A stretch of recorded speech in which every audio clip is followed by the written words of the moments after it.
اللہ کا حکم ہوا، جنت سے اتر جاؤ، تم آپس میں ایک دوسرے کے دشمن ہوگے اور تمہارے واسطے زمین میں رہنے کی جگہ ہے اور ایک وقت تک نفع حاصل کرنا ہے۔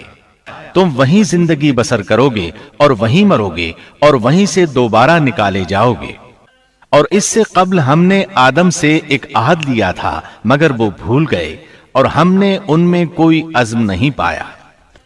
اور جب ہم نے فرشتوں سے کہا آدم کو سجدہ کرو تو ابلیس کے سوا سب نے سجدہ کیا، اس نے صاف انکار کر دیا۔ تو ہم نے کہا اے آدم، یہ تیرا اور تیری بیوی کا دشمن ہے، خیال رکھنا ایسا نہ ہو وہ تم دونوں کو جنت سے نکلوا دے اور تو مصیبت میں پڑ جائے۔ یہاں تو تجھے یہ آرام ہے کہ نہ تو بھوکا ہوتا ہے اور نہ ننگا، اور نہ تو یہاں پیاسا ہوتا ہے اور نہ دھوپ سے تکلیف اٹھاتا ہے۔ لیکن شیطان نے اسے وسوسے میں ڈال دیا، کہنے لگا میں آپ کو دائمی زندگی کے درخت اور وہ بادشاہت بتلاؤں جو کبھی پرانی نہ ہو۔ چنانچہ ان دونوں نے اس درخت سے کھایا، پس ان کے ستر کھل گئے اور وہ بہشت کے پتے اپنے اوپر چپکانے لگے۔ آدم نے اپنے رب کی نافرمانی کی، پس بہک گیا۔ پھر اس کے رب نے نوازا، اس کی طرف توجہ فرمائی اور اس کی رہنمائی کی۔ حکم ہوا تم دونوں یہاں سے اتر جاؤ، تم آپس میں ایک دوسرے کے دشمن ہو۔ اب تمہارے پاس جب کبھی میری طرف سے ہدایت پہنچے تو جو میری ہدایت کی پیروی کرے نہ تو وہ بہکے گا نہ تکلیف میں پڑے گا، ہاں جو میری یاد سے روگردانی کرے گا اس کی زندگی تنگی میں رہے گی اور بروز قیامت ہم اسے اندھا کر کے اٹھائیں گے۔ آدم علیہ السلام زمین پر اترے اور اپنے رب سے توبہ کے کلمات سیکھ لیے۔ وہ کلمات یہ ہیں: ربنا ظلمنا انفسنا وان لم تغفر لنا وترحمنا لنكونن من الخاسرین۔ اے ہمارے رب، ہم نے اپنا نقصان کیا اور اگر تو نے ہم پر مغفرت و رحمت نہ فرمائی تو ہم خسارہ اٹھانے والوں میں سے ہو جائیں گے۔ آدم علیہ السلام زمین پر اترے اور ان کے ساتھ حوا علیہ السلام بھی اتری اور ان کے ساتھ ہی ابلیس کو بھی اتارا گیا۔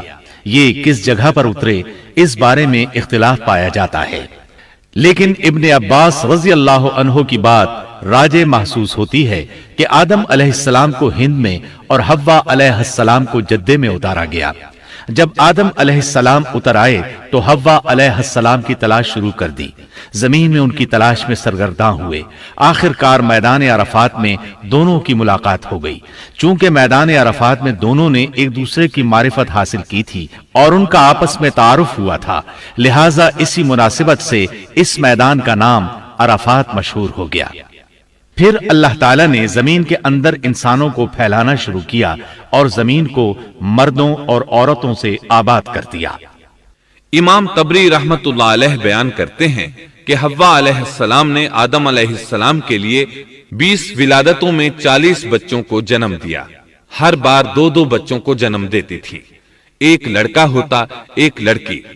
سب سے پہلا جوڑا قابیل اور اس کی بہن قمیم کا تھا۔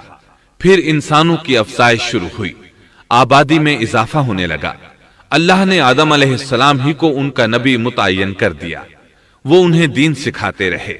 اس وقت تمام لوگ موحد تھے، خالص توحید کو اپنانے والے تھے، یعنی کان الناس امۃ واحدہ، تمام لوگ ایک ہی امت کے تھے، ان میں شرک کا شائبہ بھی نہ تھا۔ ابن جریر اور ابن کثیر رحمہم اللہ نے ابو موسیٰ اشعری رضی اللہ عنہ کی روایت بیان کی ہے، اللہ نے جب آدم علیہ السلام کو جنت سے زمین پر اتارا تو انہیں ہر چیز کی کاریگری اور صنعت کا علم تھا۔ جب وہ اترے تو عالم بھی تھے، لباس میں ملبوس بھی تھے، کام کاج کے تمام طریقوں سے باخبر بھی تھے، لوہے، آگ، لکڑی اور کپڑے کے استعمال سے بھی بخوبی واقف تھے۔ ہمارے برعکس وہ ان کاموں کو اپنی ابتدا ہی سے جان چکے تھے، کیونکہ ہم سب لوگوں کا حال یہ ہے کہ جب تک سکھایا نہ جائے ہمیں کچھ نہیں آتا۔ آج کے دور میں بعض افریقی قبائل کے افراد وحشیانہ اور غیر مہذب زندگی گزارتے ہیں۔ علماء کا کہنا ہے کہ یہ لوگ زمین پر رہنے والوں میں سے گمراہ ترین انسان ہیں۔ انہوں نے